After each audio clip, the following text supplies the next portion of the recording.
We're all told that wanting power is evil, something only villains in movies chase after. But what if I told you that power isn't just for kings and tyrants?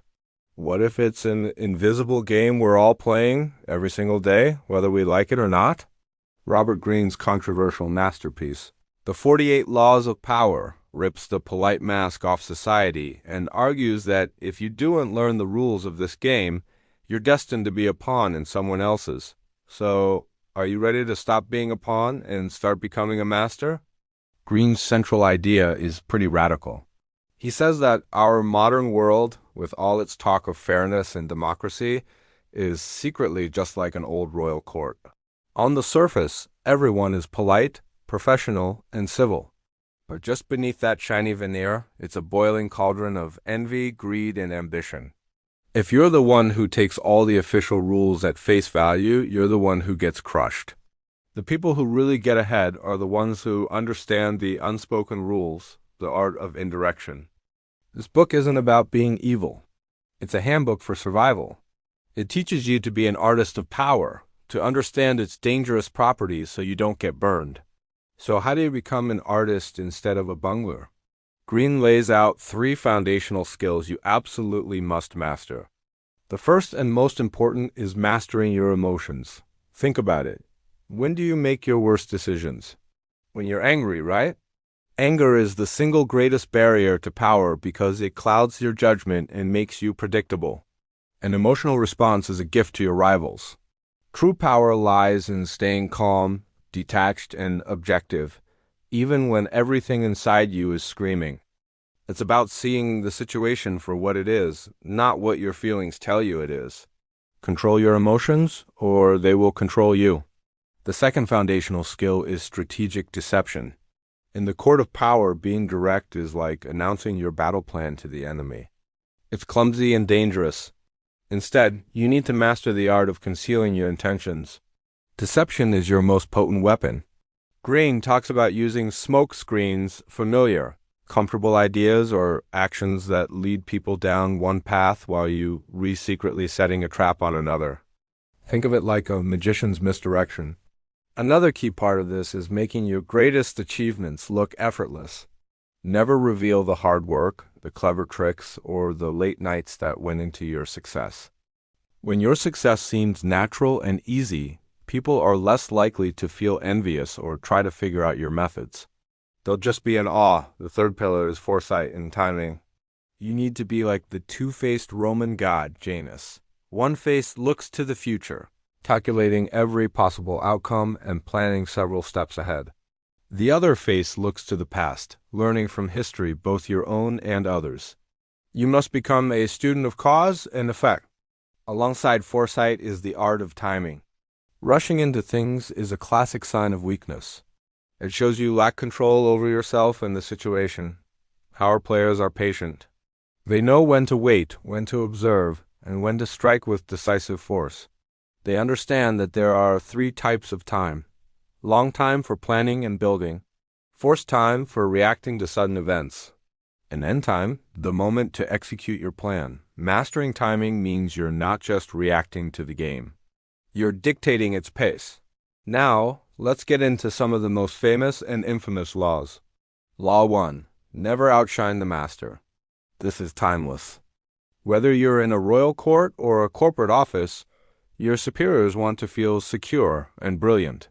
If you show off your talents too much, you don't inspire admiration.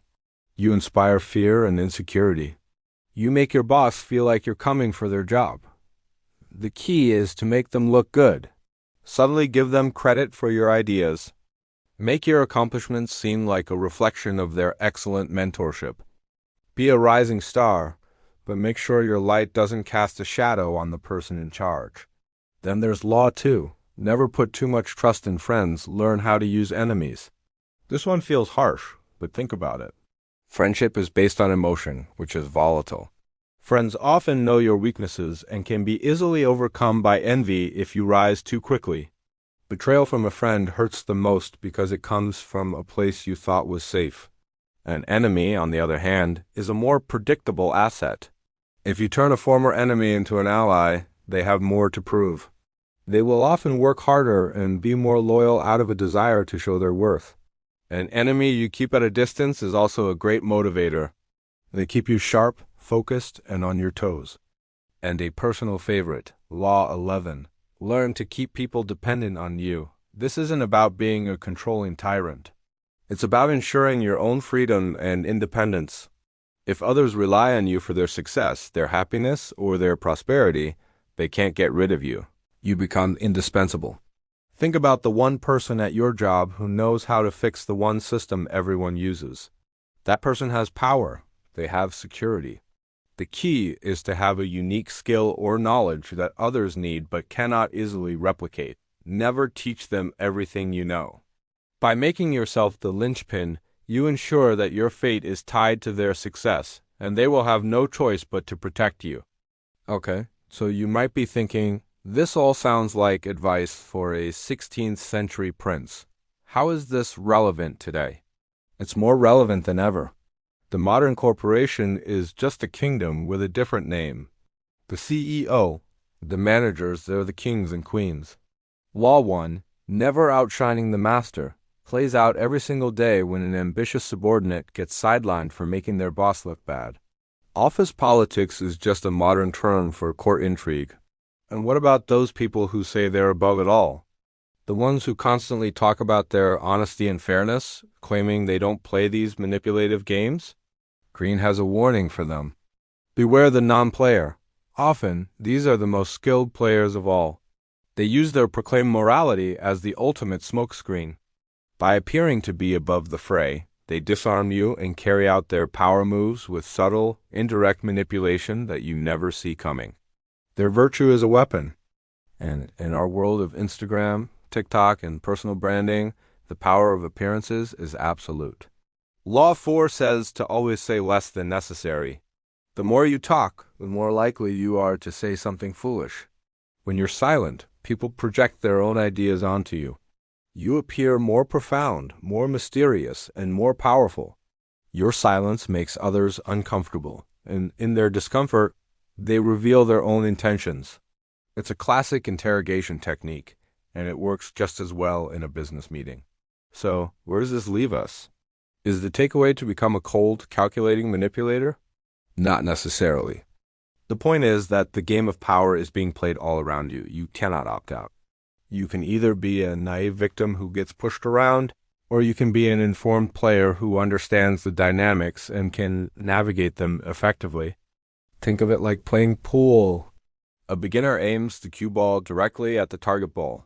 Their intention is obvious, but a master player knows how to be indirect. They calculate the angles, bouncing the cue ball off several cushions before it hits its target in the least expected way. That's the art of power. It's about being strategic, indirect, and always thinking several steps ahead. It's not about seeking power for its own sake, but about mastering the game so you can protect yourself, achieve your goals, and build the life you want. Thanks for watching. If you want to dive deeper into the strategies of life and success, make sure to subscribe and hit that notification bell. Let me know in the comments which law you find most relevant today. See you next time.